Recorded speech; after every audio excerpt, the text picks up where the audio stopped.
Salve a todas, salve a todos. 28 de março de 2023, dando prosseguimento.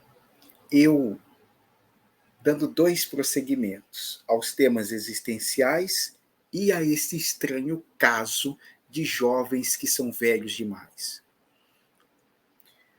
Quando eu penso os temas existenciais, eu penso a partir do diálogo com jovens que tínhamos lá no ensino médio e um momento em especial no qual eu, nos meus arroubos, tenho vários, questionando a turma por não ter feito determinadas questões que tinham sido passadas na semana anterior.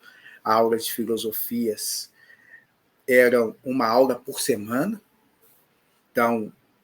então, né? E só tinha naquele momento no ensino médio, no terceiro ano do ensino médio, ainda não vigorava a obrigatoriedade, e nós íamos nessas pelejas assim, mostrando a importância do ato de pensar. E dentro da importância do ato de pensar, não tinha, obviamente, nada mais importante no universo de meu Deus do que a aula de filosofia. O que pode esses jovens estarem fazendo, a não ser respondendo às questões que eu passei para eles com uma semana de antecedência. E grande parte da turma não tinha feito. E aí estreitamos uma discussão, uma interação, um diálogo, uma questão posta e colocada. E, no meio da minha fúria didática, pedagógica, dos meus arroubos, não vou chamar de narcísicos, a moça vira e fala: vocês não entendem. Nós também temos problemas. Nós também temos vida, mais ou menos nesse sentido. Eu meio que começo a gargalhar por dentro e às vezes até por fora. 17 anos, resolveu fugir de casa. Que problemas que vocês têm? Que problemas que são esses? Que questões que são essas? E aí ela fala: nós trabalhamos, temos que cuidar de casa, temos conta para pagar, temos boletos para vencer, temos coisas que a gente quer comprar. E ela foi falando uma série de questões que foi me jogando para os meus 16, 17 anos. Eu caí lá de novo.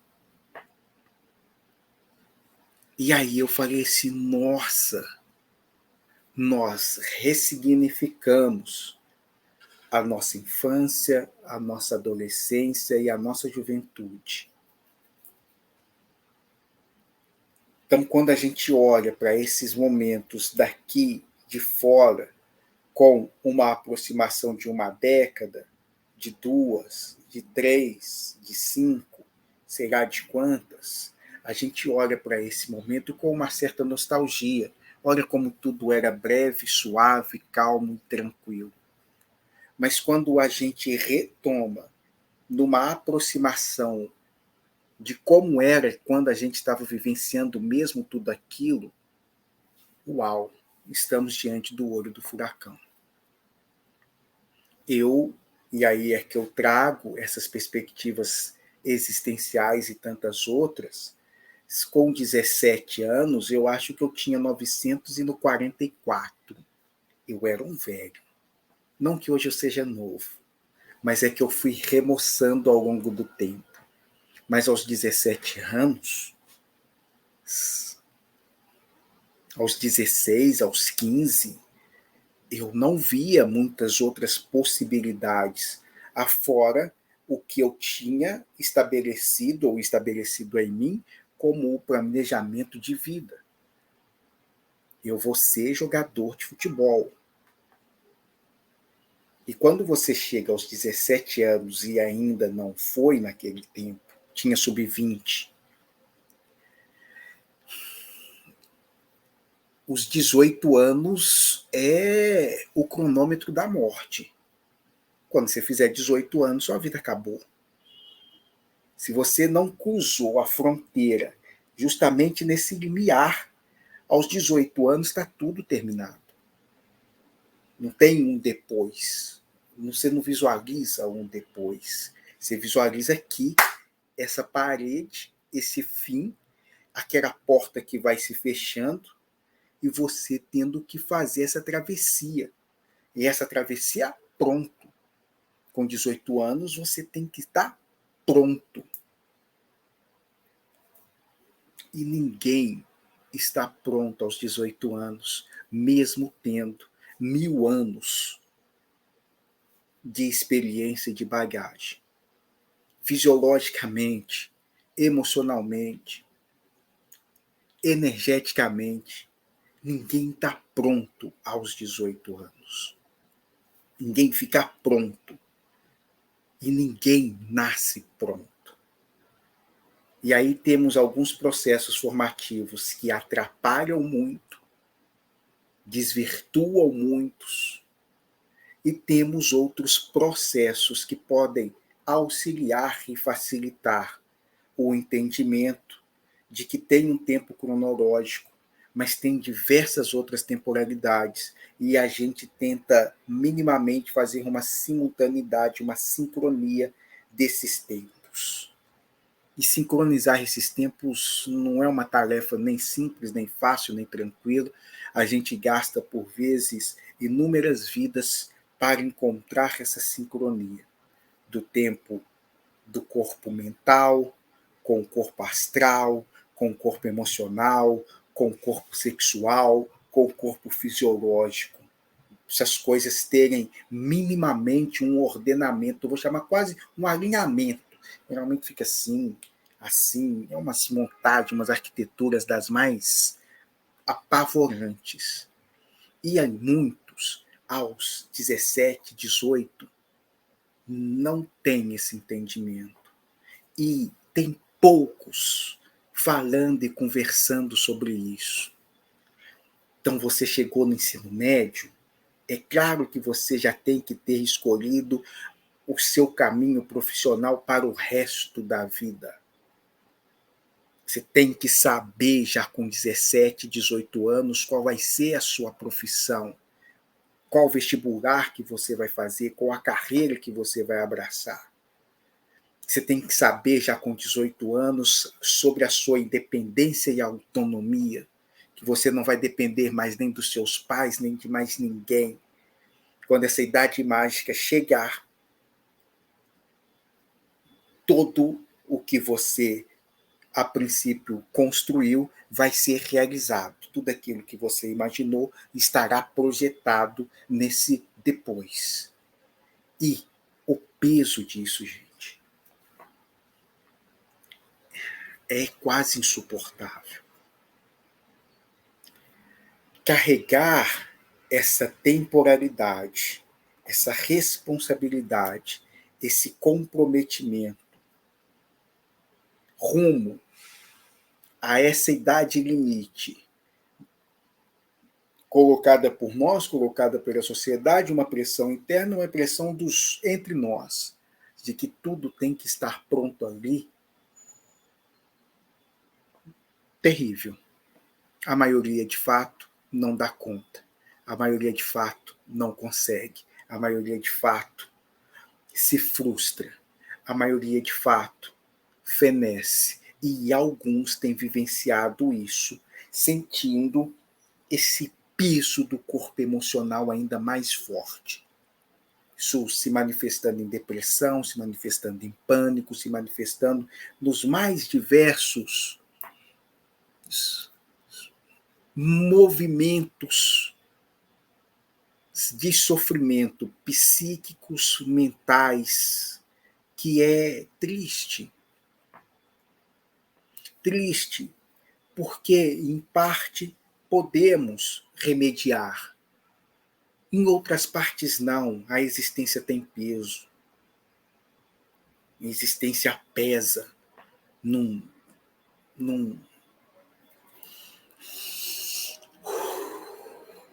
tem a sua densidade mesmo, é diferente de estar fora do corpo, é diferente de estar só na cabeça, só na mente. Então tem uma densidade na corporeidade, e ela é boa, ela ajuda, ela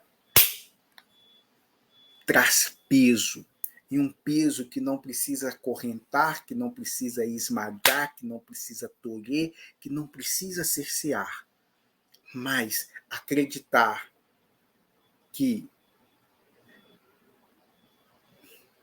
é suave e que é leve, não tem um esforço, muitas vezes realizado para isso suavizar. É necessário um processo de habilidades mesmo, de força também, para que esse movimento se torne suave.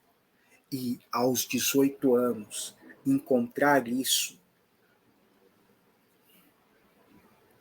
é raro, é muito raro. Então, o que podemos fazer e como pode ser feito? Eu falei da trajetória, do pensamento do jogador de futebol, e quem ativa essa lembrança é essa menina na sala de aula, terceiro ano, João Paulo I, manhã, ela devia ser a turma 303 ou uma 303, se não me engano. Ativa isso, o ano eu já esqueci, o ano eu não me recordo mais, mas lembro da sala, de onde estávamos, como estávamos, o que conversávamos e por que veio. E foi a partir dali que fui trabalhar temas existenciais. Então vamos falar dessas propostas. Vamos falar disso que vos angustia. Vamos falar disso que, de uma certa maneira, a gente deveria ter conversado antes nos seus processos formativos e até hoje ninguém falou. A escola não proporcionou esse espaço para discutir essas coisas. A filosofia, entre muitas, pode fazer isso. A literatura, como eu falava um pouco atrás, de Romeu e Julieta, pode proporcionar isso, esse diálogo. Mas é um diálogo que a gente precisa reproduzir mediante alguns componentes estéticos. Vem ler, vai ver um filme, vamos conversar sobre estas coisas. E aí a perspectiva da conversa é difícil acreditar. A larva, a borboleta, quem passou e chegou aos 30, não confia em ninguém com mais de 30 dentes, não confia em ninguém com mais de 30 anos.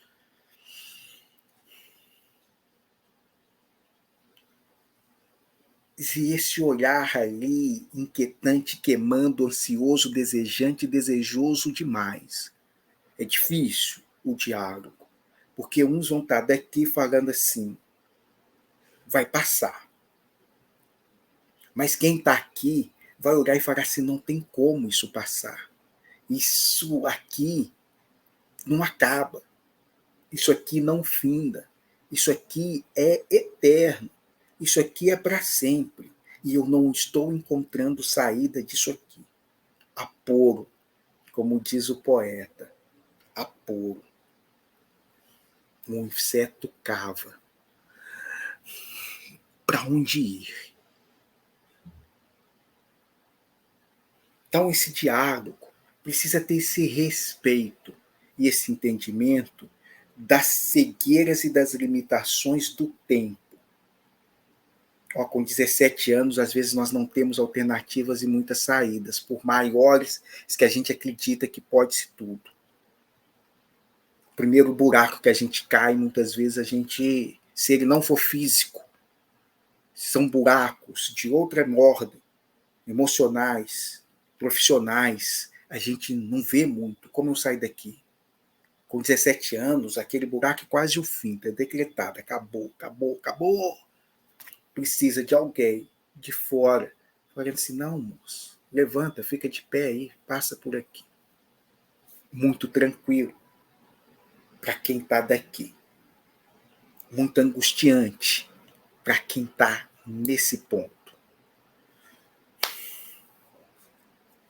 Então, tu aí, nessa tua angústia dos 17, 19, 21, 22, vai passar. O que não te impossibilita de agora escrever, pintar, tocar, conversar com pessoas mais velhas, não as pessoas mais velhas que vão desimplicar e desmerecer o que você está sentindo como se fosse algo bobo. Não é bobo. O que você está sentindo é sério. Ao mesmo tempo, esse piso.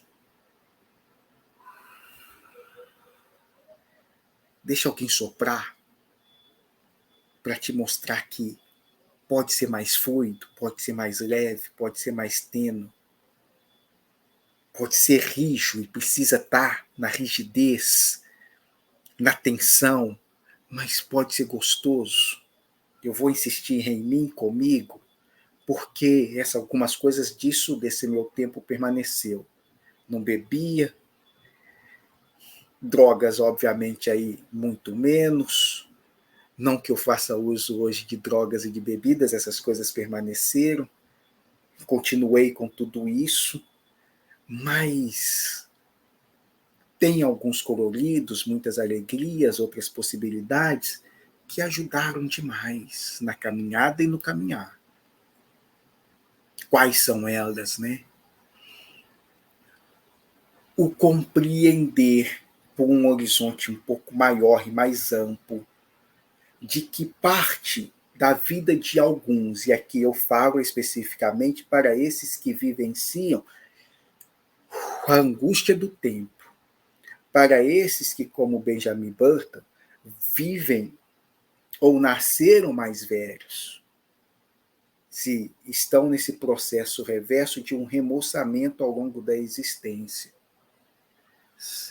Em algum momento é necessário uma conexão com algo que de fato guia e oriente esse nosso percorrer, esse nosso percurso. Esse percurso, apenas pelos nossos movimentos, pelo nosso fazer, pela nossa vontade, pelo nosso querer, não encontra satisfação e dificilmente encontra plenitude e gozo. São feitos, são realizados, mas permanece sempre aquele gosto na boca de ainda falta. Não é bem esse o sabor que eu espero. E parte desse sabor, parte desse gosto, vem de quando tem um alinhamento básico, mínimo, um encaixe com uma transcendência. Não vou marcar enquanto religiosa, mas esse sentido, olha, tem um sentido aqui para esse meu percurso. E esse sentido não é completamente decidido e dado por mim. O que é decidido e dado por mim é o meu esforço, é a minha vontade, é o meu querer. Mas as consequências, os lugares para onde isso irá, a maioria de nós não tem esse controle. Eu estou falando da maioria, porque as pessoas que nascem num processo mais linear, elas vão adquirindo aos poucos essa sabedoria, esse entendimento, e vão governando a própria vida. E vão caminhando para uma certa governança da existência. Os demais, que nascem com esse fluxo meio que trocado, a gente não tem. A gente segue por rumo, por intuição, por flecha, por seta, por destino, por vocação, a gente vai. Mas vai solta assim, fazendo o que quer, na hora que quer? Não, a gente luta muito antes. A gente quer seguir o fluxo e o padrão. Eu quero fazer, eu quero conseguir, todos os meus colegas já conseguiram, todo mundo está virando, todo mundo está sendo, e nós ainda não. O que eu estou fazendo de errado?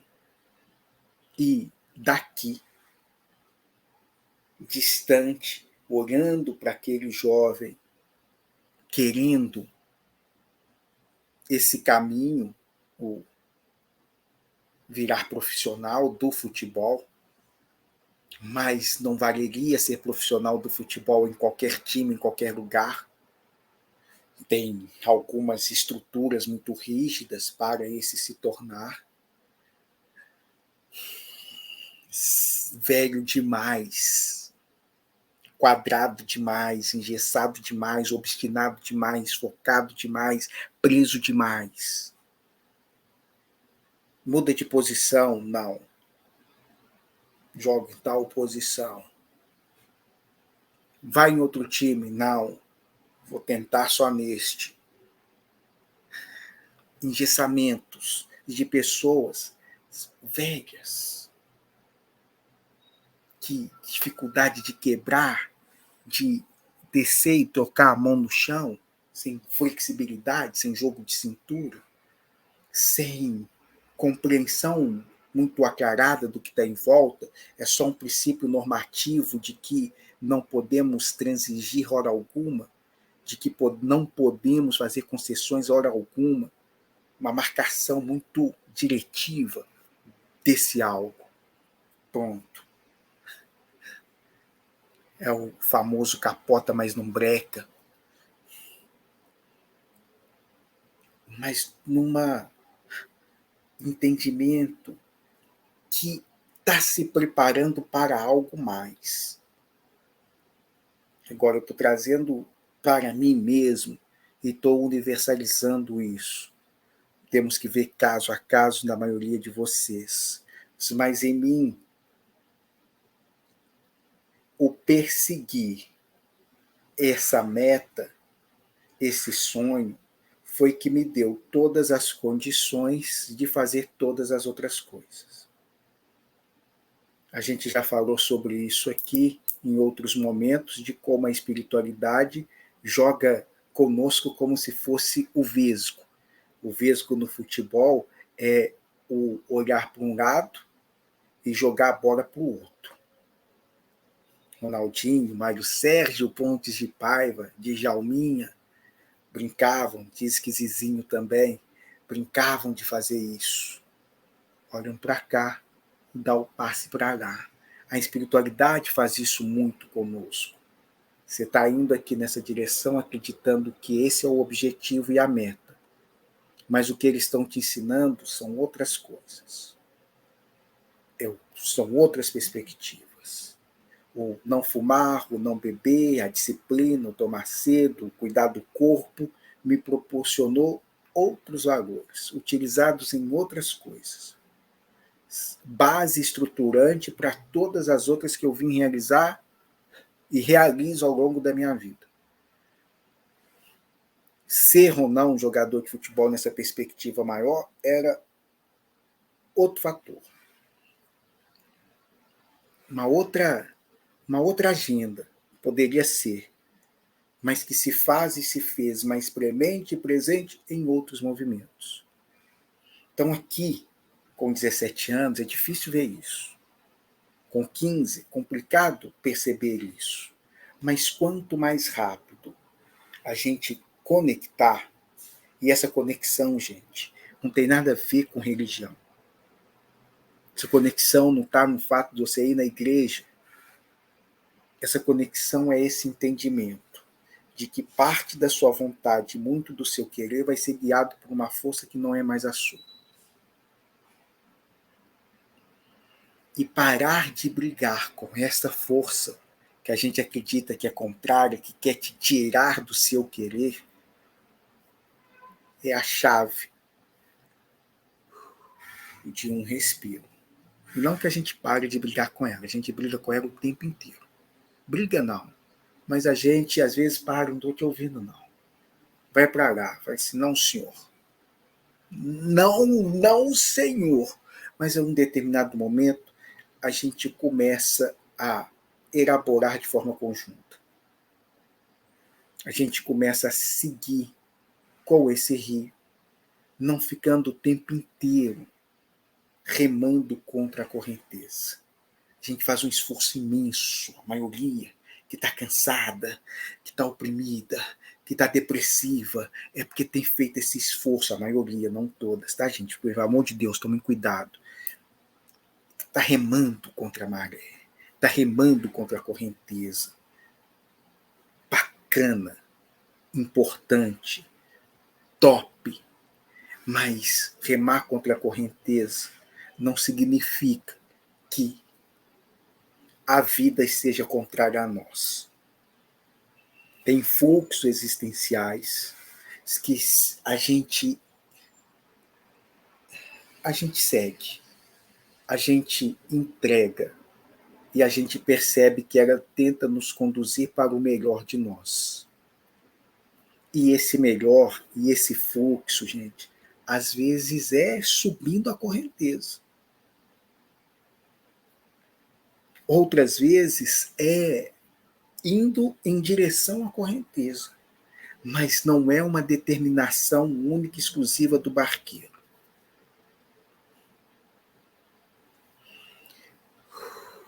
Se soltar nesse rio existencial, com 17, com 15 anos, é tenso. Mas é o grande sentido de fazer isso no momento mais apropriado e mais cedo possível, porque grande parte dessa ranzinice com a qual nascemos, com essas dores que trazemos, vem daí. Ó, vocês já estão velhos demais para ficar fazendo essas coisas todas. Remorça, renova, contacta o mais rápido possível e segue o barco, ou segue o fluxo, ou dialogue com a vida, ou preste atenção no rio, nos peixes, nas árvores, nas margens, nas pessoas ao lado. Viaje. Viaje. O seu marco temporal, 17, 18, 21, 22 anos, é um sopro comparado ao que muitos de vocês vieram fazer aqui, nesse momento no qual se encarnaram. A gente quer os diplomas, a gente quer a fama, a gente quer o sucesso, a gente quer a glória, mas a alma está te levando e te colocando para um outro caminho, que é a sua realização enquanto ser humano e a realização dos que estão à sua volta. O seu lugar no cosmos, o seu lugar no mundo, o seu sentido. E isso não é dado nessa identidade desse eu.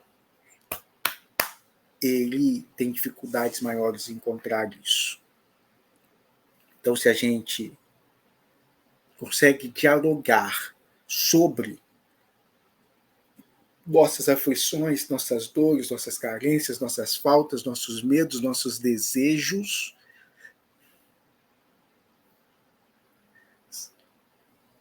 a gente movimenta muito mais parceiros, muito mais forças, que deslancha muito do nosso fazer. Quietei aqui. Beijo em vocês. Vamos proseando. E estão aí com essas questões que doem a alma. Tragam aí para ver se a gente proseia um pouco mais sobre isso. Beijos.